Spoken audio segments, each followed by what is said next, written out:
आया सावन झूम के। ममता कपूर का प्रणाम दोस्तों, स्वागत है आपका मेरे इस यूट्यूब चैनल पर। आइए आज हम बात करते हैं सावन की। परिवर्तन संसार का नियम है, हर चीज़ परिवर्तनशील है। इसी तरह से ऋतु भी परिवर्तित होती रहती है। ग्रीष्म ऋतु के जाते ही गर्मी की जो तपन होती है वो धीरे धीरे शांत होती है, क्योंकि सावन का महीना आ जाता है।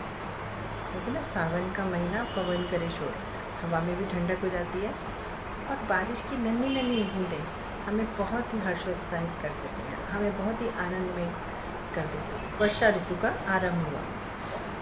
अगर हम देखें हिंदी महीनों के हिसाब से आषाढ़ के बाद सावन का महीना शुरू हो गया।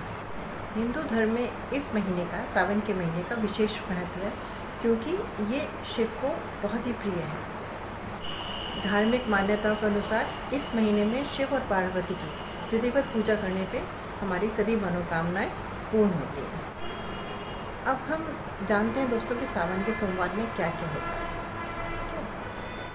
सावन स्नान और सोमवार का व्रत इसकी मुख्य विशेषता है। शिव भक्त श्रद्धालु विभिन्न नदियों का जल दूर दूर से पैदल यात्रा करते हैं, नदियों का जल एकत्रित करते हैं और आकर जो शिवलिंग है उन पे अर्पण करते हैं। कन्याएं सावन के सोमवार का व्रत करती हैं क्योंकि उनको अपने अच्छे वर की तलाश होती है। विवाहिता इसलिए सावन के सोमवार के व्रत करती हैं क्योंकि उनको अपने गृहस्थी में सुख और शांति शिव और पार्वती से चाहिए होता है। शिव कल्याणकारी हैं, देवों के देव महादेव हैं, स्वयंभू हैं, बाबा भोलेनाथ हैं। शिवलिंग पर जल अर्पण करने से प्रसन्न हो जाते हैं। शिवलिंग पर जलाभिषेक किया जाता है, कच्चे दूध से उसका अभिषेक किया जाता है, बेलपत्र चढ़ाया जाता है, धतूरा चढ़ाया जाता है और कई तरह के पुष्प चढ़ाए जाते हैं। शिवलिंग पर हम बेल चढ़ाते हैं अपनी इच्छित मनोकामनाओं की पूर्ति के लिए, जपा कुसुम शत्रुओं के नाश के लिए, बेला अच्छे जीवन साथी के लिए, लाल गुलाब लक्ष्मी जी के लिए और हर श्रृंगार यश और ऐश्वर्य की प्राप्ति के लिए चढ़ाते हैं। शिवलिंग पर चावल भी चढ़ाए जाते हैं, लेकिन ध्यान रखा जाता है कि चावल सफ़ेद हो और टुकड़ा ना हो, पूरा चावल चढ़ाया जाता है। हमारी कुंडली में आए हुए कष्टकारक योग जैसे कालसर्प योग वगैरह होते हैं, इन सब योगों का निदान भी अगर हम शिव को श्रद्धापूर्वक जल अर्पित करते हैं, शिवलिंग पर जल चढ़ाते हैं, तो इनका निदान भी काफ़ी कुछ हो जाता है। हाँ, ये योग ख़त्म तो नहीं हो जाते, लेकिन इनका कुछ असर हमारे जीवन में, इनका कुछ कुप्रभाव हमारे जीवन में कम हो जाता है। सावन का महीना 5वां महीना माना जाता है, यानी अगर हम देखते हैं जुलाई मध्य से अगस्त बीच तक ये महीना सावन का कहलाता है। पश्चिमी भारत, उत्तर भारत और मध्य भारत में 25 जुलाई से सावन का महीना शुरू हो जाएगा, यानी सावन का पहला सोमवार 26 जुलाई को होगा। लेकिन दोस्तों उत्तरांचल में ये महीना 16 तारीख से शुरू हो गया है, 16 जुलाई से। इनका पहला सोमवार 19 को हुआ और ये 16 जून तक इस महीने को सेलिब्रेट करेंगे। महाराष्ट्र, गुजरात, आंध्र प्रदेश, तेलंगाना, इन सब में सावन का पहला सोमवार 9 अगस्त को पड़ेगा। आप लोग भी सोचेंगे कि सावन का महीना है क्या, अलग अलग तारीख में पहला सोमवार कैसे पड़ रहा है अलग अलग प्रांतों में। तो दोस्तों इसका सीधा सा एक कारण है। उत्तराखंड में मान्यता है कि सूर्य जब कर्क राशि में प्रवेश करता है उसके बाद जो पहला सोमवार होता है वो सावन का सोमवार आता है।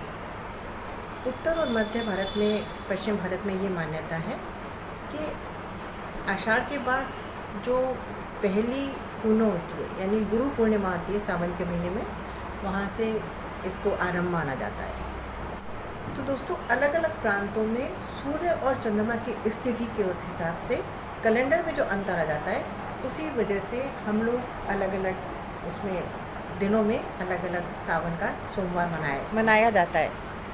तो दोस्तों सावन में हमें किन किन चीज़ों का ध्यान रखना चाहिए, यानी जैसे हमें मांस मदिरा का सेवन नहीं करना चाहिए, हमें ताज़े फल फूल खाने चाहिए, हमें बासी भोजन नहीं करना चाहिए, क्योंकि बासी भोजन जो है वो तामसिक भोजन में आ जाता है।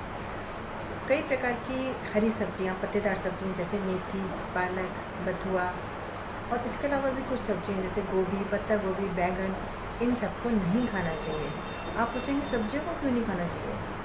क्योंकि इसके पीछे एक साइंटिफिक रीज़न है। क्योंकि इस टाइम में बारिश के टाइम में बहुत सारे इंसेक्ट्स की फर्टिलिटी बहुत ज़्यादा इम्प्रूव हो जाती है, यानी उनकी प्रजनन क्रिया में बड़ा सुधार आ जाता है, यानी वो बहुत से बच्चों को जन्म देते हैं इस महीने में। तो इंसेक्ट्स इतने छोटे होते हैं और वो इन सब्जियों पे सब सेटल हो जाते हैं। और आप देखो बैगन के अंदर कीड़ा घुस जाता है, ये सब होता है ना।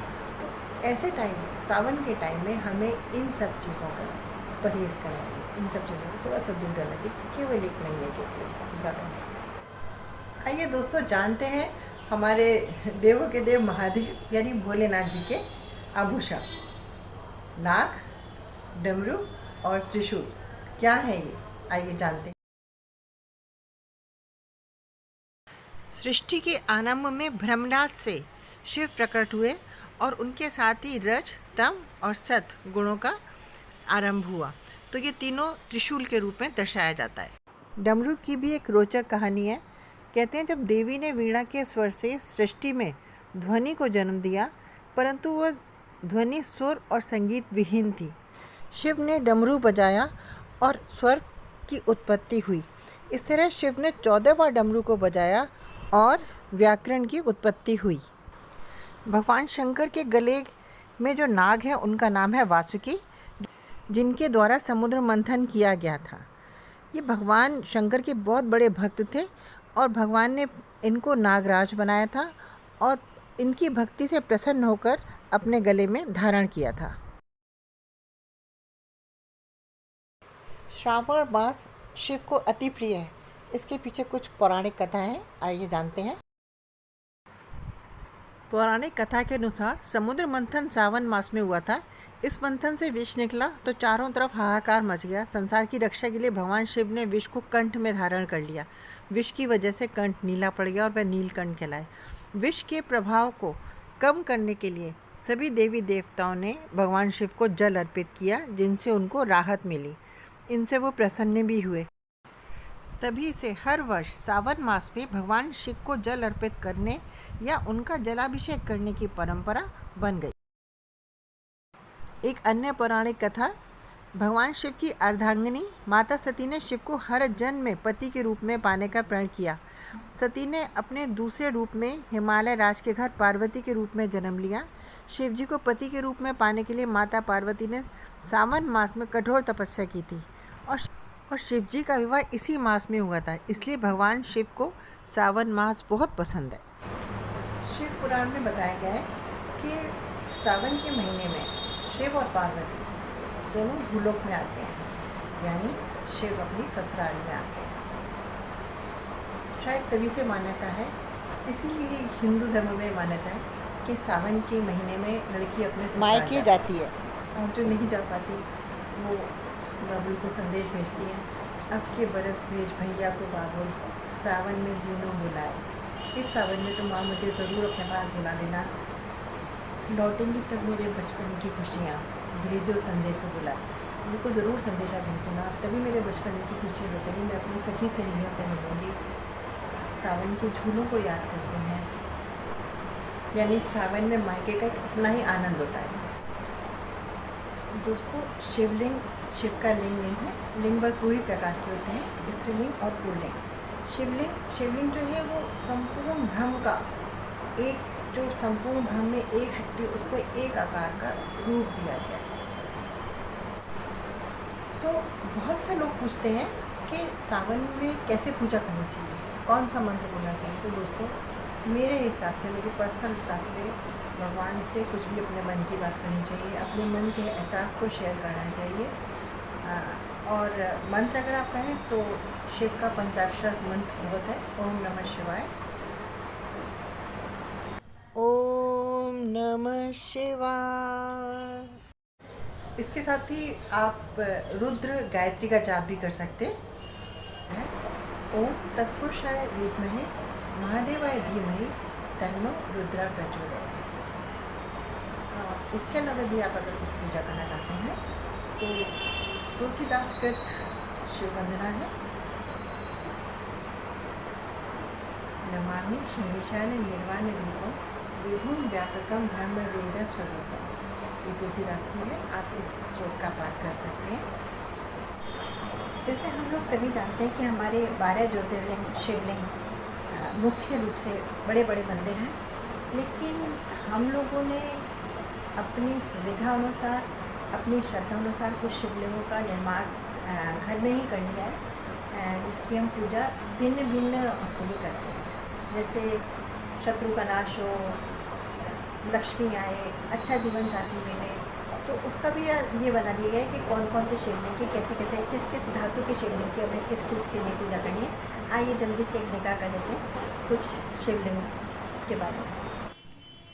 पारद शिवलिंग, स्वर्ण निर्मित शिवलिंग, मिश्री से बने शिवलिंग, मोती से निर्मित शिवलिंग, हीरा निर्मित शिवलिंग, पुखराज शिवलिंग, स्फटिक शिवलिंग, लहसुनिया, चांदी, तांबा और पीतल से बने शिवलिंग।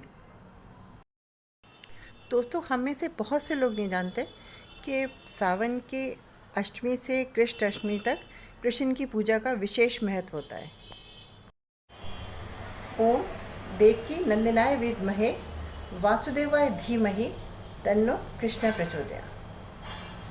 जय श्री कृष्णा।